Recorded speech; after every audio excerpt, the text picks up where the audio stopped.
bonne fête de Pâques à tous les fidèles chrétiens du monde et en particulier les fidèles chrétiens de la Guinée. Mesdames et messieurs, bienvenue encore dans votre émission Week-end Politique, une émission qui vous parvient chaque lundi quand il est 20h50 sur Espace TV.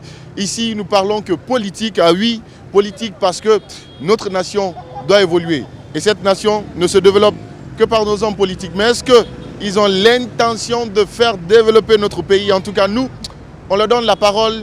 Ils vont commenter, vont donner leur avis et leur expertise par rapport au développement de la Guinée. Bienvenue dans Week-end Politique sur Espace TV. L'actualité politique de la semaine évolue. Comme vous le savez déjà, l'ouverture du cadre de dialogue entre la classe politique et le CNRD, en tout cas pour la bonne marche de la transition, s'est ouverte ce vendredi. Bien que l'UFDG et le RPG n'ont pas pris part, beaucoup de partis politiques en tout cas y ont participé. Il y avait donc le PDN de Lansana Kouyaté représenté par son parti politique, Faya Milimono entre autres. Dr Ousmane Kaba ont pris part donc à ce cadre de dialogue. Mamoudou Boulere Diallo y était pour notre émission, donc nous allons revenir sur ces images avec Mamoudou Boulere. Bonsoir Félix, bonsoir à tous. Effectivement, nous sommes au palais Mohamed V et nous sommes venus assister au lancement de la concertation qui est demandée, qui est convoquée par le président de la République et le président de la transition, j'allais dire, qui attend les acteurs de la vie sociale ici et qu'on définit comme étant les forces vives de la nation. Nous allons rentrer dans cette salle pour savoir ce qui va se dire, qu'est-ce que le président réserve pour ses invités et qu'est-ce que les invités eux aussi vont dire. Et quelles seront les notes, les conclusions après le lancement du cadre de dialogue?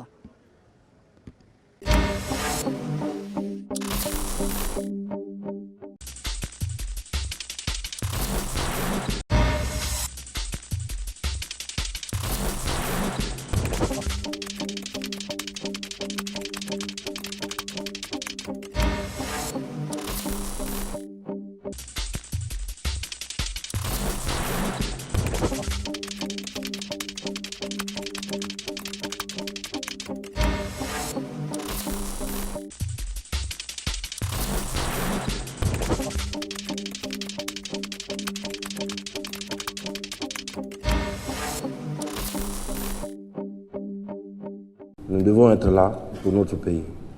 Et nos problèmes doivent se régler entre nous. C'est pourquoi nous avons décidé de mettre en place un cadre de concertation. Et vous savez, il y a plusieurs réformes à mener dans notre pays et qu'il faut le faire. Parce que si on ne le fait pas, je ne pense pas et je ne crois pas que quelqu'un d'autre viendra le faire à notre place. Donc pour ce faire, je vous encourage davantage à dialoguer, à se parler, à s'écouter et à trouver des solutions pour notre pays. Car nous avons tous une dette morale envers la République de Guinée qui nous a vu naître, nous avons étudié ici et qui nous a soignés aussi à travers les hôpitaux publics. Donc pour ce faire, le Premier ministre viendra pour présider la concertation. J'espère que tout le monde va s'y mettre pour trouver une solution et permettre à la Guinée de briller dans le concert des nations.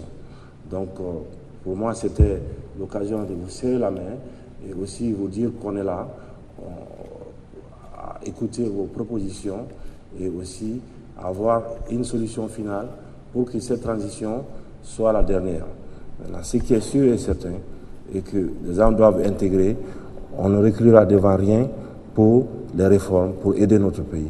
On fera le sale boulot, mais je pense que c'est nécessaire pour notre pays. Nettoyer le pays, combattre la corruption et sous toutes ses formes, c'est-à-dire tous ceux qui sont liés à la gabegie répondront devant le peuple guinéen. Et ça, notre détermination par rapport à ça, c'est sans limite. Et on fera tout pour notre pays.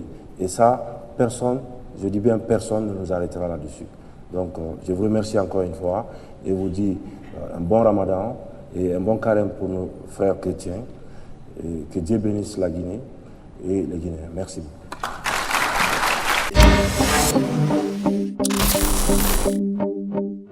Le cadre de concertation que nous démarrons se veut inclusif parce qu'il souhaite la participation de tous. Force est de constater que certains de ceux qui doivent prendre part à ces concertations ne sont pas là. Nous devons donc travailler à ce que ce cadre soit le plus inclusif possible et faire en sorte qu'il nous rejoigne.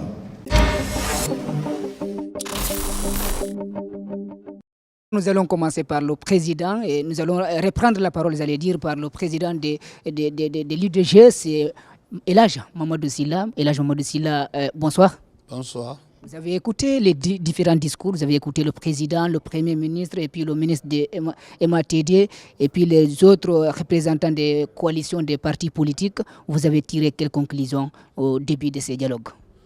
Bon, vraiment, au début de ces concertations, comme ils ont dit, nous on a demandé dialogue, mais on peut dire que, bon, je crois que c'est deux nations qui diffèrent, mais il n'y a pas grande chose, c'est le même esprit. À toi, selon l'explication et le développement qu'on a entendu dans la salle tout à l'heure, et le ministre a produit des documents. Donc maintenant, c'est vrai qu'on fait partie des G58. Ah. N'est-ce pas? On disait qu'on n'allait pas... Bon, on n'a pas dit qu'on ne venait pas dans notre déclaration, mais on a fait des recommandations et par rapport au décret qui est passé, et on a donné certains points. Est-ce que c'est le G58 qui vous a mandaté? Non, je veux dire, je suis signataire. Je suis venu au nom de CORED, n'est-ce pas? Ma coalition. Vous savez, G58, c'est une plateforme et concertation entre nous. Il n'y a pas de statut, il n'y a rien dessus, il n'y a pas de document. Donc il n'y a pas de... Rien qui vous engage. C'est juridique qui peut s'imposer sur quelqu'un. Est-ce que vous avez compris? Tous les alliances est libre de faire ce qui est bon pour son alliance. Donc on est venu au nom de CORED et on a appris et toutes les interventions que ça a été fait, les documentations que le ministre a présentées. Je crois que c'est une bonne chose. Parce que moi, je crois que dialogue, on a compris que dialogue et concertation, bon, c'est à peu près la même chose maintenant. Donc, moi, ma préoccupation, c'est le contenu de ce que vous avez écouté. Le président, par exemple, a dit qu'il sera sans état d'âme. Ils vont aller, même s'il faut faire le sale boulot pour récupérer les biens de l'État, combattre la corruption. Le contenu du discours du président, comment vous l'appréciez? Oui, mais apprécier qu'on a entendu. On n'avait pas d'avis à donner. On ne nous a pas demandé. Mais s'il a déclaré ça, aujourd'hui, c'est l'homme fort du pays. Donc, voilà, on peut que constater ou on a écouté. Et puis, voilà, on n'a pas de moyens on ne nous a même pas donné la parole par rapport à ça. Quand le président fait le discours, tu peux que vraiment entendre, écouter. Et puis voilà, et c'est ça. Ce que vous dites là, c'est le contraire du dialogue. Si vous dites vous n'avez pas, on ne vous a pas donné la parole, vous n'avez pas pu exprimer ce que vous pensez, c'est que ce n'est pas un dialogue. Vous êtes venu écouter un discours. Et puis, ce n'est pas ça. Discours l'ouverture du président. Le président, je ne sais pas, il a fait quoi? Il a intervenu 5 minutes, je crois, hein, maximum. Il a laissé le président et il a laissé la présidence, l'ouverture même au Premier ministre. Donc, c'est le Premier ministre qui a ouvert. Et puis le ministre a présenté ces documents. Donc ça veut dire que lui, il a dit le nom de chef et ce qu'il entend de faire. Mais je crois que peut-être il a dit répondre à certaines personnes. Vous avez vu qu'il y a certains presse de la place qui disaient ce matin même, que j'ai entendu, quand les gens disent que certains journalistes, que le président a entendu baisser le bras par rapport au grief. Donc c'est cette précision qu'il a, moi j'ai compris que cette précision qu'il a fait. Ceux qui disent que soit ils veulent blâmer, même ils ne sont pas de dire qu'on veut vraiment recadrer, n'est-ce pas, la CRIEF ou son procureur, il a dit qu'il ne sens pas, il est sur cet esprit-là, il continuera et il ne va pas stopper et quel que soit le coup. Ou même dire que, même si c'est ça le boulot, mais qu'ils vont continuer de le faire. Donc voilà. Ça ne fait pas peur, là? Et vous êtes cité à la CRIEF. Oui, vous savez, je crois qu'on est dans un pays de droit. C'est le droit qu'on dit, on est dans un pays de droit. Et la justice, n'est-ce pas, la justice, normalement, la justice juge sur les faits. Il juge, il doit juger sur le fait, il doit juger sur les documents. Donc, on n'a pas dit qu'on est contre ce qui peut détourner, n'est-ce pas, de l'argent de l'État, c'est vrai. Si c'est le cas, c'est mon argent, c'est l'argent de l'autre qui a été détourné. Si c'est avéré, vraiment personne n'est d'accord pour ça. Mais si la justice n'a pas dit, si c'est pour accuser quelqu'un ou la façon de faire, là on est contre. Merci beaucoup. Et nous allons prendre notre acteur. C'était là le président de l'UDG qui représentait la Corrède au sein de ce cadre national de dialogue qui est lancé ce vendredi au Palais Mohamed V. Merci beaucoup. Voilà, nous sommes maintenant avec le président des PDN, et M. Lansana Kouyaté, qui a pris part à ce dialogue. M. Kouyaté, bonsoir. Bonsoir. Voilà, vous avez écouté, vous êtes même intervenu. Dites-nous d'abord, dans le déroulé, le ministre de l'administration du territoire a fait le déroulé des activités qui seront réalisées pour cette transition. Dites-nous ce qui vous a marqué et comment vous appréciez sa prise de parole. C'est la méthode. Il travaillait sur un schéma que moi, personnellement, j'ai réclamé de toutes mes forces. J'ai dit, on ne fait pas du délai, du temps d'élection une fixette. Tout délai est fait de contenu. Comment on fera? Il a répondu à beaucoup de mes questions aujourd'hui. Comment faire pour recenser, pour faire le fichier électoral? Faut-il un recensement national? Il a tranché, c'est ce qu'eux ils proposent. Faut-il prendre le fichier qui existe? On sait à quel point il a été controversé. Il a répondu à la question.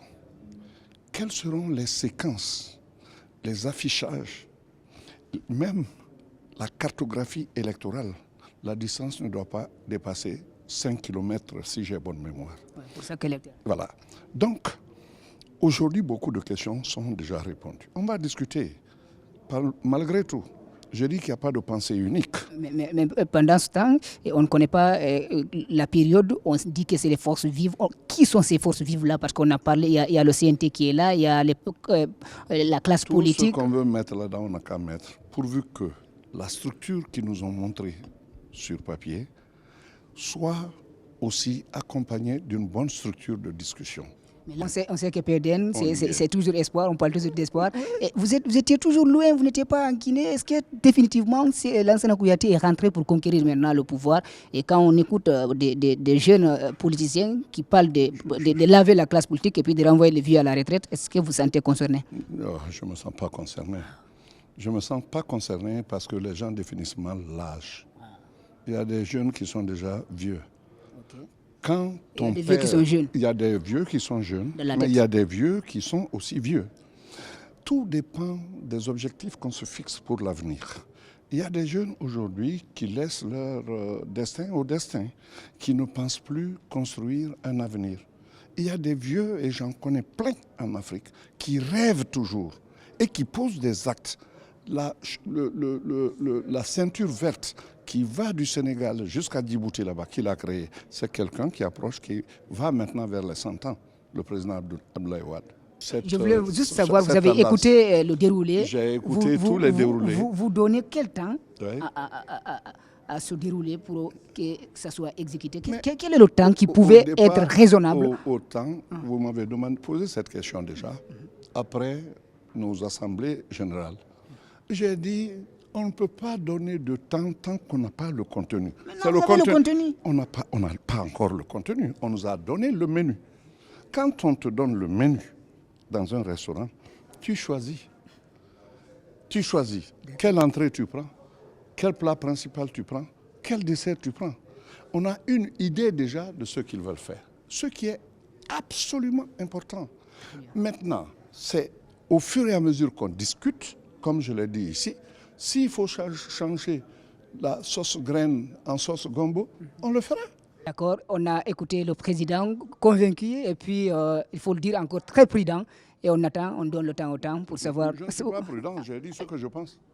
Moi, c'est ce que je détecte. Parce que vous n'avez jamais accepté de dire quand, pour vous, on va faire. Dire quoi quand, c'est la pire des C'est sottises. ce que j'appelle prudence. C'est pas la prudence, c'est la bêtise. Vous voulez parcourir une distance qui va de ville en ville. Vous êtes là. Expérimenté. Expérimenté, l'expérience commence par l'observation de ce qui se passe ailleurs. Et j'ai largement observé. Chaque fois qu'on s'est arc-bouté sur le temps, on a fait fausse route. Ça a mal terminé. Merci, M. Kouyaté. Et nous allons sûrement vous reprendre dans un de nos numéros de Week-end Politique. Inch'Allah. Merci bien. Voilà. Nous avons là un ancien député, il fait partie du Parlement de chez. Il est là aujourd'hui en tant que représentant d'une coalition politique, je crois, la CORED. Oui, la CORED. La CORED. Parfaitement. Vous aviez peur de ne pas être écarté parce qu'on dit que vous avez été renvoyé à la maison. Et maintenant, est-ce que vous appréciez ce cadre de dialogue? Non, ça c'est inutilement de vous demander, vous appréciez déjà, mais comment vous appréciez? Je voudrais commencer par vous remercier puisque vous me donnez l'opportunité d'en parler. Ce cadre de dialogue est à encourager. C'est nous-mêmes, acteurs politiques, qui avons manifesté le souhait de solliciter aux nouvelles autorités d'accorder, de créer un cadre de dialogue. Peu importe l'appellation cadre de concertation ou cadre de dialogue, ce qui est évident, c'est le lieu de nous retrouver, de nous rapprocher. Est-ce que ce n'est pas une rencontre de trop? Il y a le CNT, il y a les assises, il y a eu beaucoup, il y a une concertation au lendemain de prise de pouvoir. Est-ce qu'on ne sait pas gagner du temps? Cette fois-là, le cadre-là est à encourager. Ce cadre est salutaire. Plus que les autres? Plus que les autres, parce que ça nous permet au moins de discuter du temps, de la période de la transition. Parce que toutes les autres rencontres n'en ont pas fait état. Mais cette fois-ci, le programme présenté par le ministre de l'Administration du Territoire tend à venir autour de la table discuter et voir, suivant le programme qui doit être réalisé, dans quel délai ce programme pouvait être réalisé pour aboutir à une transition, pour aboutir au retour à l'ordre constitutionnel. Parce qu'il y a des travaux qui doivent être réalisés. Dans quelle période? C'est pourquoi le projet qu'il nous a donné, nous allons les amener dans nos états-majors, au niveau de nos alliances, en vue d'en discuter et faire une proposition. Sauf qu'il y a un problème. Vous faites partie de G58, le groupe des partis politiques signataires de G58 qui a pratiquement boudé cette rencontre. Est-ce que vous êtes là au nom de G58? Est-ce que vous allez les faire un compte rendu? Est-ce que vous allez les convaincre à revenir autour de la table du dialogue? Je crois que notre mission est d'aller vers eux, les encourager. Encourager tous ceux qui n'ont pas compris la raison de la rencontre d'aujourd'hui, puisque certains n'ont pas certainement compris. À mon avis, la rencontre d'aujourd'hui doit être comprise comme le lieu qui permettra à toute la classe politique, à toute la société civile guinéenne de se retrouver avec les nouvelles autorités en vue de discuter, déterminer la période de la transition. On ne peut pas déterminer la période de la transition, le temps de la transition en dehors d'un cadre de dialogue, d'un cadre de concertation. Moi, à mon avis, nous encourageons tous ceux qui ne sont pas venus à la rencontre d'aujourd'hui, à venir aux prochaines rencontres. Merci, merci Maître Pépé Koulimou, merci pour ce temps d'antenne, merci. On va encore essayer de prendre un autre pour avoir toujours les avis de ces personnes qui ont pris la peine de venir assister à ce lancement du cadre de dialogue pour peut-être déterminer la durée de cette transition. Voilà, nous sommes maintenant avec le président du PADES, Dr Ousmane Kaba, au sorti de ces dialogues. Quel enseignement vous tirez de tout ce que vous avez suivi? Il y a eu beaucoup de prises de parole. Peut-être vous étiez même incertain, vous êtes venu un peu après les autres. Dites-nous, qu'est-ce qui a motivé la présence de Dr Ousmane Kaba dans cette salle? Non, parce qu'on a été invité comme tous les partis politiques, c'est aussi simple que ça. Mais disons que moi, j'ai été agréablement surpris parce qu'il y a eu quand même deux grandes avancées. Il y a eu la mise à disposition d'un cadre de dialogue politique et social, c'est important. Surtout, deuxièmement, il y a eu des étapes qui ont été définies. Voilà, et ça veut dire qu'on s'est entendu sur la route et sur les étapes. Et on nous demande asseyons-nous pour voir quel temps ça va prendre pour en sortir. Et c'est là que le bas va blesser. Et aussi, vous avez aussi écouté le président qui a été ferme. Il a parlé de la lutte contre la corruption. Il a parlé de la CRIEF. Vous avez été empêché de sortir du pays récemment et vous avez été entendu par la gendarmerie. Est-ce que par là où il a dit s'il faut faire le sale boulot, il va le faire? Ça ne fait pas un peu peur? C'est ce que j'ai dit depuis 10 ans. Ça n'a pas commencé aujourd'hui. Et je maintiens. On ne pourra rien faire sans qu'il y ait une lutte contre la corruption. Et je l'ai toujours dit, les militaires sont à même mieux de le faire. Ce n'est pas parce qu'il y a eu quelques discussions. C'est tout à fait normal. On s'est expliqué, on a compris. Ah, c'est fini entre vous et la CRIEF, c'est fini? Mais bien sûr, parce que c'était les gros mensonges, c'est tout à fait normal. C'était des gros mensonges. Mais ça ne remet pas en cause. Alors, qu'est-ce qui s'est passé? En tant qu'économiste, vous savez, c'est très important d'insister sur les conditions d'une croissance économique. Voilà. C'est que certainement les administrateurs n'ont pas compris que c'est pourquoi le Dr Ousmane Kaba avait un passeport diplomatique. Or, il n'est pas en mission de l'État. Je crois on va se limiter là. Il est parti, il n'a pas répondu à cette question, mais en gros, on a compris que c'est un Ousmane Kaba qui est quand même convaincu, qui est content. On va maintenant donner la parole à une ancienne députée. Il s'agit de l'ancienne présidente de la commission santé à l'Assemblée nationale. Je vais dire honorable ou ex-honorable? Non, il n'y a pas d'ex-honorable. Mais le mot honorable là même n'existe même pas dans nos constitutions. C'est à vie, hein? C'est comme un ancien honorable ministre. N'était pas dans nos constitutions. C'était juste une appellation. On est honorable, on est investi d'un suffrage. Vous avez été renversé, c'était contre vous, le coup d'État aussi. Hein? Bon, après, ainsi va la vie. Hein? Ah, vous avez repris le couronnement de la vie. Bien sûr. Assez bavardé, on va parler du cadre du dialogue qui est lancé aujourd'hui. Vous avez écouté tout le monde, peut-être c'est pourquoi vous n'avez pas pris la parole. Vous avez pris le temps d'écouter. Qu'est-ce que vous avez retenu? D'abord, je commence par remercier la volonté politique manifeste du président de la transition à initier finalement ce cadre de concertation qui a toujours été réclamé par l'ensemble des partis politiques. C'est vraiment une avancée parce qu'on a pensé à un moment donné que le CNRD avait le mépris des partis politiques et on a fait comprendre à tous et à chacun qu'une transition est éminemment politique et qu'on ne pouvait pas la mener sans les partis politiques. Je crois qu'aujourd'hui, comme j'ai l'habitude de le dire, la plus longue marche commence par un escalier et je crois qu'on a commencé à escalader le premier escalier. Est-ce que vous allez être les envoyés spéciaux pour aller négocier pour les absents? On n'a pas vu le RPG ici, on n'a pas vu l'UFDG. Beaucoup de partis n'ont pas répondu à l'appel.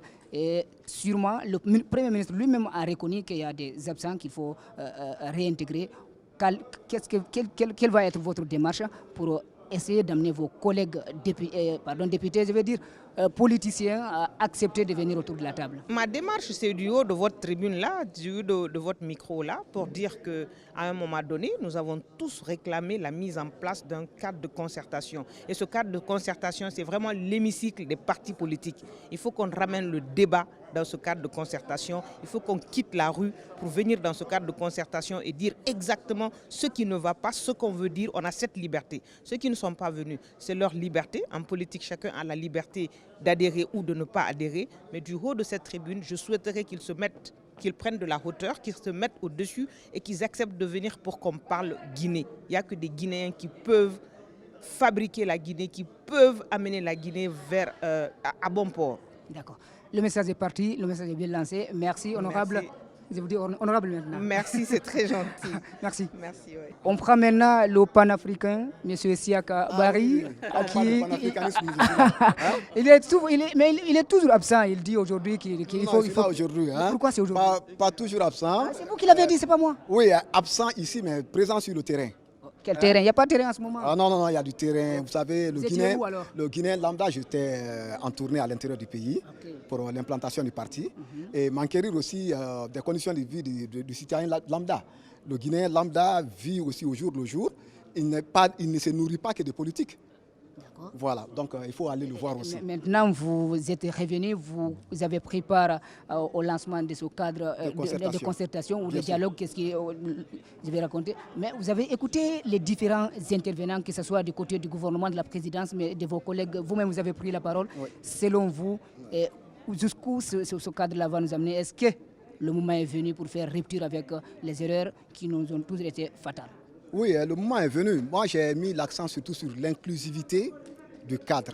Vous savez, c'est très beau de dire cadre de dialogue inclusif ou cadre de concertation, mais le mot inclusivité vaut tout son pesant d'or. Est-ce que c'est le cas? Est-ce que c'est le cas? Justement, ce n'est pas le cas actuellement. Voilà pourquoi j'ai demandé à Monsieur le Premier ministre que d'abord nous saluions le pont qu'ils ont jeté pour qu'entre les Guinéens, nous puissions se prendre les mains, se regarder dans les yeux et se dire ce qui fâche. Mais puisque certains ont décidé de ne pas emprunter ce pont-là, l'effort n'est pas encore suffisant pour le gouvernement. S'ils n'empruntent pas le pont, que le gouvernement enfourche sa pirogue pour aller les trouver de l'autre côté de la rive et les ramener. Parce qu'il faut qu'entre nous Guinéens, même si je ne suis pas d'accord avec ce que l'UFDG dit, avec ce que le RPG dit, il faut que je me batte. Les grands absents. Il faut que je me batte pour qu'ils soient là et qu'entre Guinéens on se parle. Vous allez le faire, vous? J'ai eu un aparté tout de suite avec M. le Premier ministre où j'ai insisté encore sur l'inclusivité et sur la présence de ces grands acteurs politiques. Vous savez, moi, je ne fais pas dans la démagogie, vous me connaissez. Vous estimez tranche avec la démagogie. Vous estimez que tous les Guinéens si ceux-ci-là ne viennent pas, on sera obligé de reprendre tout? Non, pas obligé de reprendre tout, mais le caractère inclusif du dialogue va souffrir. Très malheureusement, et le dialogue ne sera pas assez représentatif. Voilà pourquoi, quels que soient les griefs, quelles que soient les revendications, aussi futiles ou légitimes soient-elles, il faudrait qu'ils viennent pour qu'on se parle entre Guinéens. Merci beaucoup. C'était là Siaka Barry. Lui, il a démissionné du Parlement avant qu'on ne renverse ce Parlement. Il a quitté avant l'heure parce que vous venez d'entendre, il dit qu'il est panafricain. On va essayer de prendre Monsieur Dr Faya Milimono, il est le président du BL. Monsieur Milimono, vous allez dire, vous venez vous aussi de prendre part à ces rencontres, à cette concertation qui a démarré. Vous avez écouté le déroulé. Est-ce que vous vous êtes retrouvé dans les différents discours? Je crois qu'il y a eu de belles paroles. Okay. Il y a eu des choses très sensées qui ont été dites. Je crois que c'est nous qui avons demandé ce dialogue. Ce cadre est mis en place. Nous devons mettre nos intelligences ensemble pour faire avancer ce pays. Ces opportunités-là, elles ne se présentent pas souvent. Aujourd'hui, nous l'avons. Il y a des choses dont beaucoup de Guinéens avaient rêvé que ça se fasse. Ça ne se faisait pas. Aujourd'hui, laborieusement, ça se fait. Donnons-nous les mains, faisons réussir cette période transitoire, pas pour un Guinéen en particulier, mais pour l'ensemble des Guinéens. Merci. Mais comment il faut le faire quand il y a des grands absents comme l'UFR, le RPG, l'UFDG, dans ce cadre de concertation, quand même, ce ne sont pas des petits partis, ce ne sont pas des personnes à négliger. Comment faire sans ces grands bonnets? Non, ce que nous savons, c'est que quand il y a construction de la République, même une seule absence, elle est déjà une perte pour la République. C'est pourquoi nous invitons tous nos collègues des partis politiques, petits ou grands, d'être autour de la table et apporter ces amendements à tout ce qu'on peut identifier comme faiblesse. Le déroulement qui est fait par le ministre de l'administration du territoire par rapport au chronogramme des activités, on n'a pas le délai, on n'a pas de date, mais on a vu le menu, on peut choisir nos plats. Est-ce que c'est cohérent, ce que vous avez suivi? Est-ce que ça va dans le sens que vous attendiez, auquel vous vous attendiez? Je crois que cette projection a permis aux Guinéens de prendre conscience de l'immensité des choses à faire. Pour que nous écrivions une constitution et que nous l'appliquions dans l'intérêt de cette République, il faut que nous connaissions ce peuple. On a parlé de recensement général de la population et de l'habitat. On a parlé de recensement à vocation administrative et civile. Il y aura l'élaboration d'un fichier électoral. En clair, les lois seront... vous êtes d'accord avec ce qui est projeté? Dans tous les cas, si objectivement nous essayons de porter le temps qu'il nous faudra pour exécuter chacun de ces chantiers. C'est là les autres ne sont pas d'accord avec vous. Le temps qu'il faudra là, on estime que vous êtes moins jeune que les autres et puis vous voulez gagner un temps pour dire qu'en ce moment, il y a les cellules qui vous coiffent et puis ils vont quitter les CIDIA. Est-ce que c'est ça? Non, pas du tout. Écoutez, nous sommes rassurés. Non, nous l'avons dit et la CPR l'a toujours dit. L'âge ne doit pas être culpabilisé dans notre pays. Mais nous n'allons pas tenir compte ni de l'âge de quelqu'un pour aller à la non-réussite de cette période transitoire. Il faut que nous réussissions cette période transitoire. Et c'est pour cette raison que nous nous battrons. Merci beaucoup, M. Faya Milmono. Il est le président du Bloc libéral. Et c'est sur cette interview que nous allons clore cette partie de cette émission. Peut-être Théophile Félix Tamba Milmono va partir sur un autre angle pour continuer l'émission. Nous, des côtés de Palais Mohamed V, nous allons sortir de la salle et vous faire vivre les autres actualités de la semaine politique en Guinée.